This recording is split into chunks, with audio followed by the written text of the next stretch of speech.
بسم الله الحمد لله والصلاة والسلام على رسول الله. قال النبي صلى الله عليه وسلم إذا انتصف شعبان فلا تصوموا حتى يكون رمضان. رواه ابو داود والترمذی وابن ماجہ. بھائیو و دوستو، جب شعبان کا مہینہ نصف ہو جائے، آدھا ہو جائے، تو اس کے بعد عام طور پر وہ لوگ جو روزہ رکھنے کے عادی نہ ہوں، یعنی جو لوگ روزہ رکھا نہیں کرتے تھے، ان کو عادت نہ ہو، جن لوگوں کو روزہ رکھنے کی عادت نہ ہو، وہ نصف شعبان سے پہلے، یعنی شعبان کا جو شروع والا جو 2 ہفتہ ہے، اس میں روزہ نفلی جتنا چاہیں رکھ سکتے ہیں. لیکن عادت نہ ہو تو جب آدھا ہو جائے تو اس کے بعد ایسے لوگوں کو روزہ رکھنے سے شریعت نے، نبی پاک صلی اللہ علیہ وسلم نے منع کر دیا ہے. اور دیکھیں، اس کے منع کی بھی بڑی عجیب حکمت ہے. نبی اکرم صلی اللہ علیہ وسلم کا اپنے امت کے تئیں شفقت کا اور رحمت کا بھی اندازہ کر سکتے ہیں.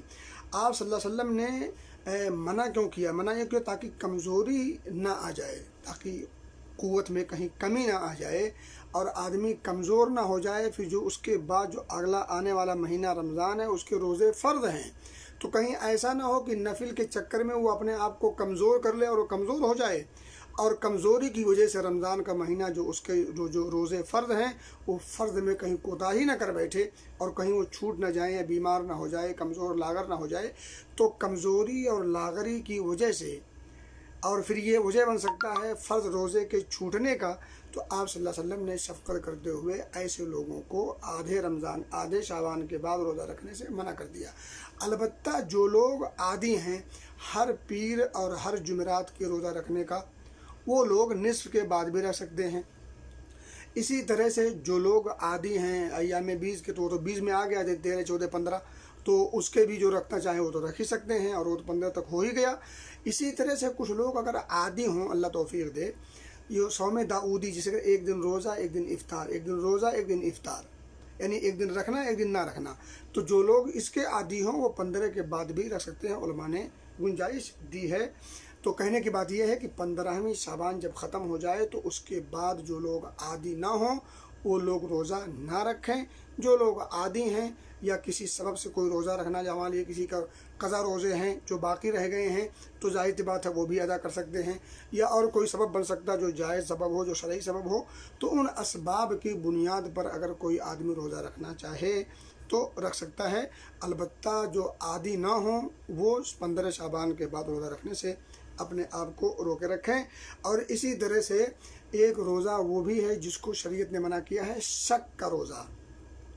شک کا روزہ بھی رکھنے سے شریعت نے ہمیں منع کیا ہے. یعنی وہ 29 اور 30 کا جو مسئلہ ہوتا ہے، جو جھگڑا ہوتا، چاند ہوا نہیں ہوا، اب کچھ لوگ احتیاط کے نام پر رکھ لیتے ہیں کہ شاید یہ آج پہلا رمضان ہو، تو یہ شک کا روزہ ہوتا ہے. نبی اکرم صلی اللہ علیہ وسلم نے صراحت سے منع کر دیا، اور آپ نے اس کی وضاحت بھی فرما دی کہ اگر بدلی ہو، غبار آلود موسم ہو، ایسی صورت میں اگر چاند نہ دکھائی دے اور وہ 29 تاریخ ہو، تو تم 30 کی تاریخ پوری کرو. اور شک و شبہ کی بنیاد پر کوئی عبادت نہیں ہوتی. عبادت ہوگی تو یقین کی بنیاد پر. وَإِنَّ الظَّنَّ لَا يُغْنِي مِنَ الْحَقِّ شَيْئًا. ظن اور گمان کا شریعت میں کوئی اعتبار نہیں ہوتا.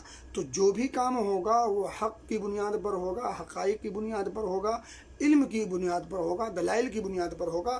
شک اور احتیاط کی بنیاد پر کوئی عمل نہیں کیا جائے گا. تو یاد رکھیں، شک کا روزہ نہیں رکھنا ہے. ایسا کچھ لوگ سلامی کا روزہ رکھتے ہیں 1 دن 2 دن پہلے، یعنی رمضان کی آمد سے 1 دن پہلے یا 2 دن پہلے 2 روزہ رکھتے ہیں، یعنی 2 روزہ پہلے رکھتے ہیں یا 1 روزہ پہلے رکھتے ہیں. یہ سلامی کا روزہ بھی ممنوع ہے، اور یہ شریعت کے اندر اختراع اور اسی طرح سے دخل اندازی ہے. ایسا کرنے سے ہمیں اجتناب کرنا چاہیے اور بچنا چاہیے. اللہ سے دعا ہے کہ اللہ ہمیں نبی پاک صلی اللہ علیہ وسلم کی سنتوں کو پڑھنے کی، سننے کی، سمجھنے کی اور اس کے مطابق عمل کی توفیق دے. آمین. وآخر دعوانا ان الحمد للہ رب العالمین.